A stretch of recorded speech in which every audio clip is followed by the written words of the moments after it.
Good evening, ladies and gentlemen. Good evening. Live this evening is Musawo Justine Nakimuli Kigozi from Center for Psychological Interventions. Mind, body, and soul. Welcome. Thank you for watching us this evening. The question for us this evening is marriage an enhancement, or is it an inconvenience? And what I'm trying to cover this evening is looking at mental health and well-being in relationships. What happens in relationships? What's the biological aspects of relationships? Thank you for joining us. Vito, you're the first person to join us this evening. Thank you for loving mind, body, and soul. Thank you for supporting mental health and well-being. As you all know, this is our media platform to get through to people about mental health problems. This evening, the hot topic is about relationships and mental health in the diaspora, anywhere that you live, is something that we are covering today. We'll give it about 5 minutes. 5 minutes while we wait for some people to join us. 5 minutes. If you have any friends, share with them to join us this evening. The topic this evening is very engaging, so we'll have people typing in, we'll have people give their views. So do not fail to join us this evening on this hot topic about relationships. Is marriage an inconvenience, or should it be enhanced? And what happens in marriages that causes depression, that causes people to become suicidal, that causes people to become alcoholics? What happens in relationships that causes people to become suicidal, that causes people to depend on drugs? What happens in relationships that allows people not to even want to go back home? So is marriage an enhancement, or is it an inconvenience? This is what we are discussing this evening. Thank you for joining us. For those who have joined us, we will be starting in 5 minutes. Relationships are a hot topic because many of us either end up single because of experiences that we've gone through, or end up happily married because we can condition ourselves to the personalities of the people we've chosen to be with. And importantly, this evening, I have chosen to discuss profiling a relationship partner. And somebody has once said to me, can you actually profile somebody that you want to be with? You can't actually profile a person that you want to be with. But what's important is that somebody cannot have one personality or one character or one habit. So they dip into different characters and different personalities. But what we are going to look at this evening is people understanding these personalities to help you condition yourself into a relationship. We all probably know, any scientists will know something about the behavior theory. The behavior theory tells us that we can condition ourselves to the stimulus around us or to the environment around us. So what we'll be discussing this evening is the fact that we can actually condition ourselves to the behaviors of the partner that we want. Of course, I disregard if somebody is suffering physical violence or psychological abuse. That's a different kettle of fish. I've spoken about domestic violence and psychological abuse in my past videos. That's unacceptable.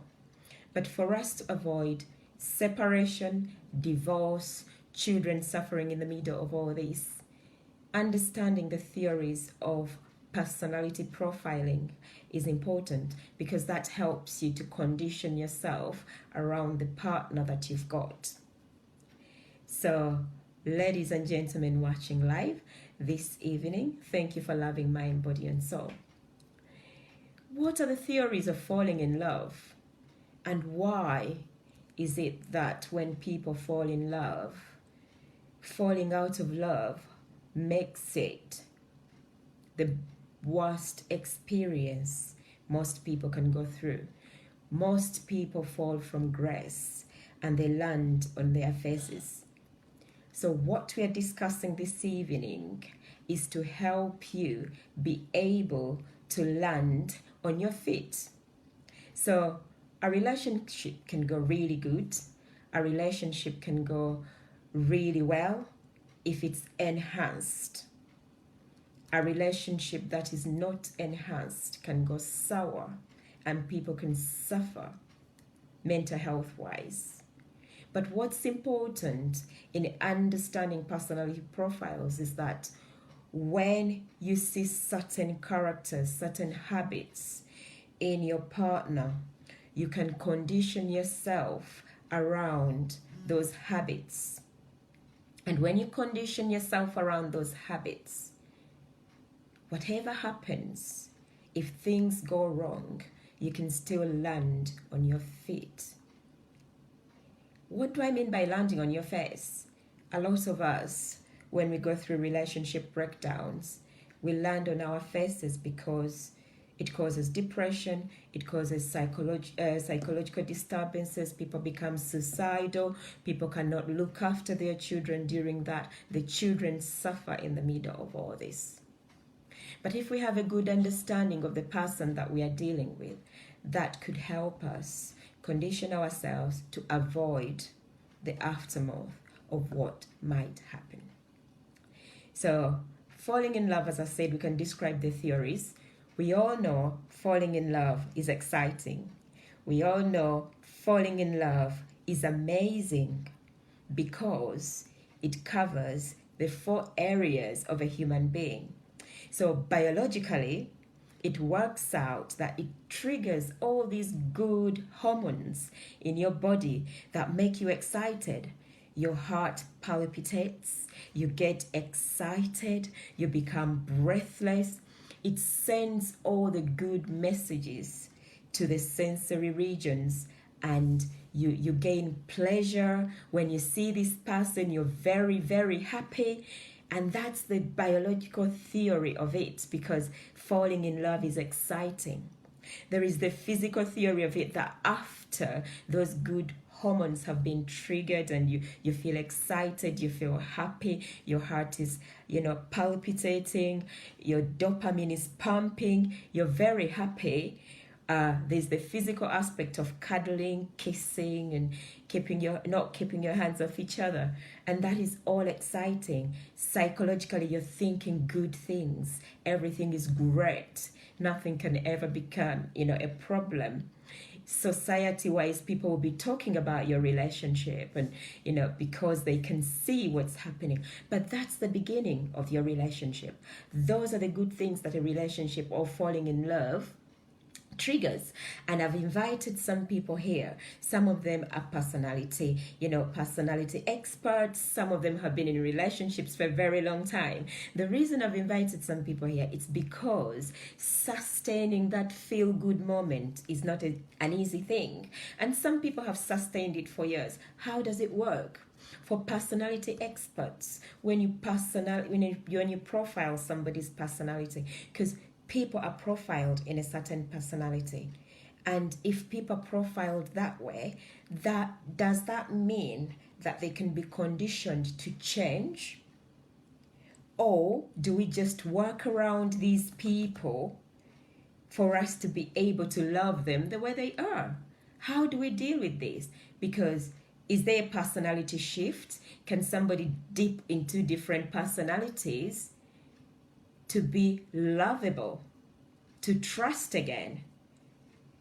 How does it work? Because in the long run, love causes pain. In the long run, love causes psychological disturbances. But for those who have been in it for a very long time, how have they managed to sustain it? How have they managed to regulate their emotions around their partners? Because it's not easy. So after knowing that love covers those 4 areas, biological feelings, physical, society talking about it, and psychologically thinking the greatest things, do remember that the reverse is true.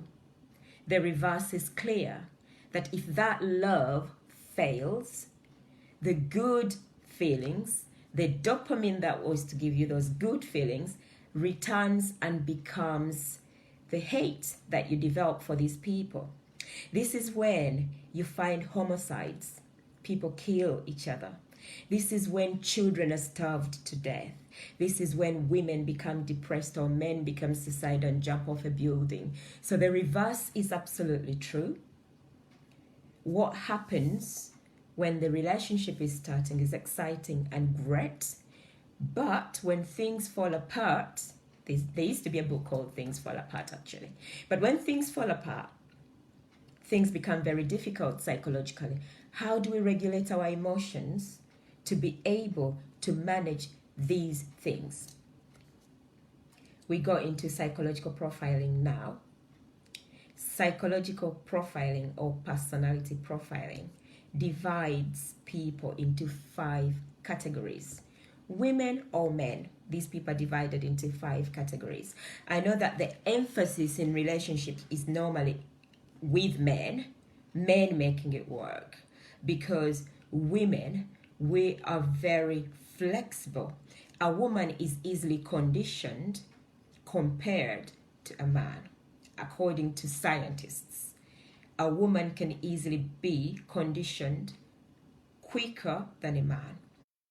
While women, we feel, in fact, when you're having a family meeting, most moms can say, I feel this should be done. A man is very pragmatic. A man is very practical. So men think. So that means somebody who is thinking is not very easy to be shifted, while somebody who is feeling is easier to be shifted, because you can condition their stimulus to be able to feel. This is why in domestic abuse, it's very easy for a man to abuse a woman and buy them flowers and chocolates, and they'll forget about it tomorrow. While if a woman cheated on a man might never be able to forget that. So that is the major difference between these personalities. So most theorists tend to write about men because men are very difficult to shift. Women are easier to shift.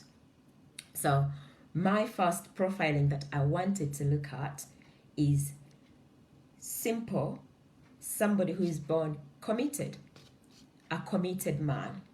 We can question ourselves, is that part of genetics? Are they born genetically committed? Absolutely not. There are other theories around that, other things around that define our experiences, that define who we are, that define what we become. So you might be genetically combined to do that, but also your experiences that you go through, the stimulus around you, the friends that you move with have a lot of impact of who you are, what you think, how you act, and how you behave as a person in a relationship. Let's define a committed man.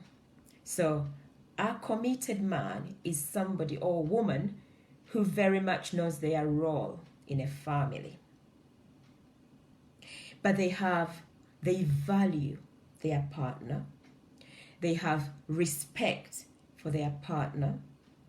They look at them as an individual, but they can also separate power from their partner. When we talk about power, there are some women who are married to men, but women are in places of power or positions of power compared to the man. The wife could be the vice president, but a committed man will not look at their wife at home as a vice president. They will look at their wife at home as a woman, as their wife. They work very hard towards supporting them to do their role. Because a committed man is very much regulated in their hormonal approach to things. They are very calm. They are very monogamous in approach. So they very much focus on having one person in their lives. They very much focus on developing the person that they love. And it becomes naturally, because you and I know that in marriages, in relationships, there are people who are physically in a relationship but not emotionally there until when they're intimate. So a committed man is very much in a relationship at all times. Physically, emotionally, psychologically, they are in that relationship. And that is dictated not only by genetics, but by the experiences they've gone through. Childhood experiences. How did they grow up? Did they grow up with committed parents? Were their parents there all the time? What did they see during development with their parents? Did they grow up in an environment where there was respect at home? Parents commanded respect towards each other.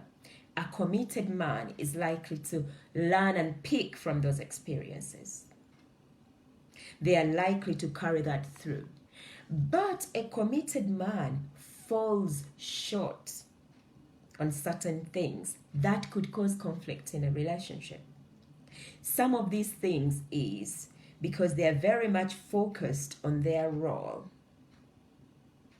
They fall short of romance in a relationship. They struggle with balancing, especially when children come along. They struggle with balancing being a father and a partner. And in most cases, if they find a wife who is emotional and very dependable, that woman will feel short of romance in a relationship. And that could affect moving forward in this relationship. So if you know your personality profiling of your partner and you're very much aware of what's going on, communication, resilience, reminding them, appreciating them could bring them back to be leveled.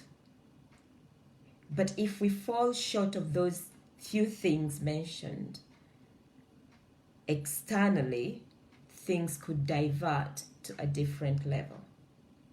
And this is when things become very difficult in a relationship. Then you find a wife who says, my husband does not acknowledge my presence. He never buys me flowers. He never gives me a cuddle. He doesn't even know that I exist. So the person becomes very much absent in a relationship because they are overwhelmed by the role that they are carrying on.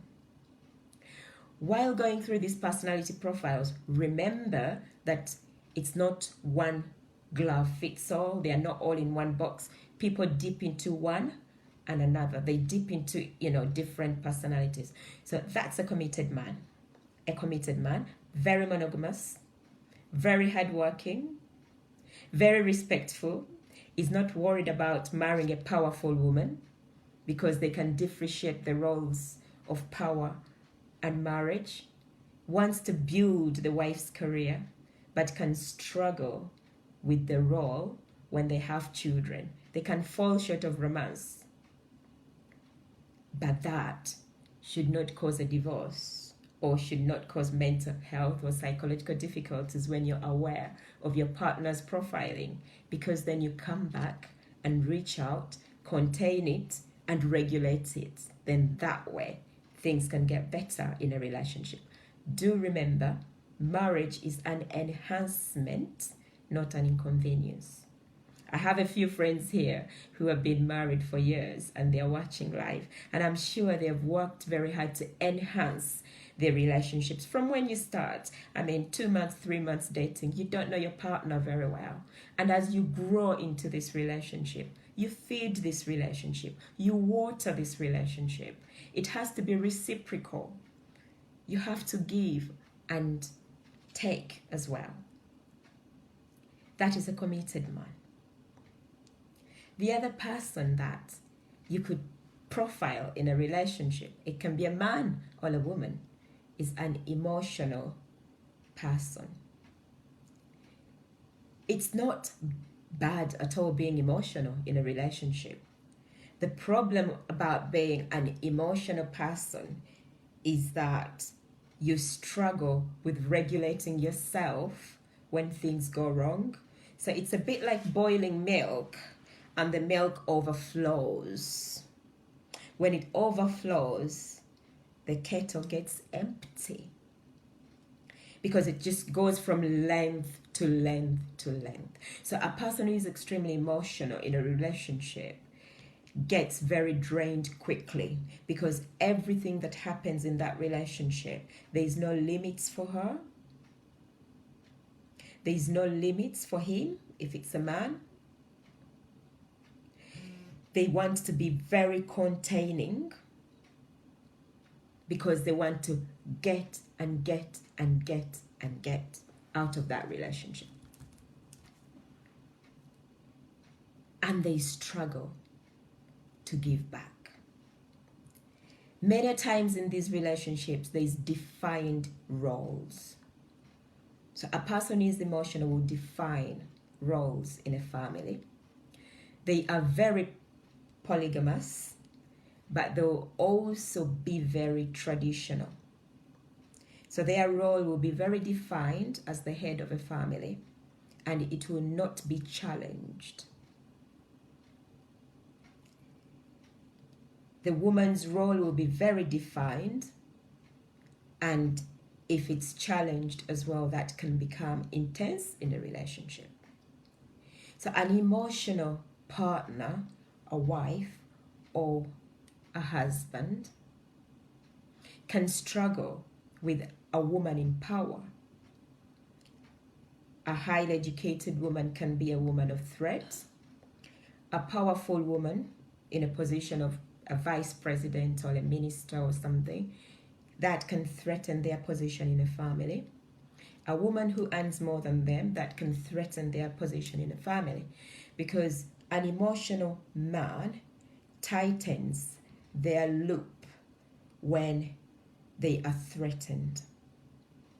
And if you're highly educated and you're the woman at home, or you are in power and you're the woman at home, they contain you and tighten every area of your life. Examples will be like, they will define what you wear when you're going to work. They will define how you present yourself. They will want to be around at everything that you do. They will tend to define your lifestyle. Someone else could say they're just caring. They have to be there.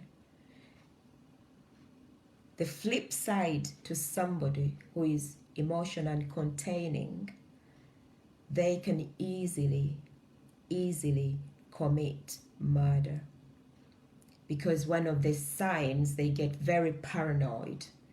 They get very containing. And you as the partner, you might not have very many friends because they will define who your friends have to be and who they become. And when we talk about mental health in relationship, that's when the other person begins to struggle. They begin to struggle with who they are. They begin to struggle with their self-esteem. They begin to struggle with their confidence. They begin to struggle with their performance.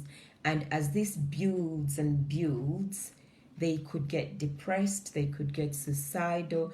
They start to probably self-harm, and they're very unhappy because this sort of relationship is very unhealthy. And as I mentioned earlier, that women, we use the behavior theory more than men. Women, we are very flexible, so we are very conditioned to stimulus and environment. And in most cases, when a woman observes their partner being emotional and very containing, they are likely to condition themselves to his needs. So so that they can manage the situation. And in most cases, this sort of personality, the more you condition yourself to their needs, the more containing they get. And in many cases, what you need is open communication about how they behave and what they do. Because in most cases, people like this don't even know they're doing it. It comes natural to them because it's part of their personality. There's a lot of interventions that can be given to people like this. I know there are some professionals watching out there, and you can dip in personality experts and give us some of the interventions that you use for these people. But the more you challenge this individual, they become very containing. But also what they do, people who are emotional are commonly known to be polygamous. So they tend to have a number of partners or a number of wives, because if things fail this side, then they are able to get some strength from another side. So they run from enthusiasm to enthusiasm, which again can cause a lot of disturbance and psychological disturbances in a relationship. That is our second, personality profiling. I know people out there are thinking, can I actually profile a partner that I want? We all fall in situations where you end up with a certain partner that you can't cope with, and situations are hard. But what I like about having the knowledge is power. That if you meet a certain character or somebody profiled in a certain way, because you're very aware, you can use your awareness to support them manage the relationship that you're in. Sometimes it might not necessarily mean that you have to divorce them or to leave that relationship. It might mean that they need some sort of support for them to even be better, because these people can be better at things. And sometimes nobody has ever even told them that this is how it comes out. And you need to support them to understand things better. And sometimes that's what we need in a relationship. But also the other part of things is that when you're at early stages of dating someone and you realize that your personalities are exactly the same, remember, like poles repel. That is very clear that you're not going to be able to dip into different interventions to manage these relationships because you're exactly the same. So this is when early days you say, actually, this relationship is not going to work. However, you might end up in this relationship and things become really bitter at the end of it. When you have the knowledge, you don't have to land flat on your face. You land on your feet. You reset your buttons. You get up and start working again. Because what happens in relationships is that, as we defined in the beginning, that you're on this emotional roller coaster where you're very excited, you're very happy in this relationship. The flip side of it is when this relationship breaks down, this emotional roller coaster hits you in a different way. It becomes negative. And this is when we hear a wife has stabbed somebody. Somebody has gassed themselves in a car and died. Someone has killed their children because they were not prepared for the outcome of this relationship.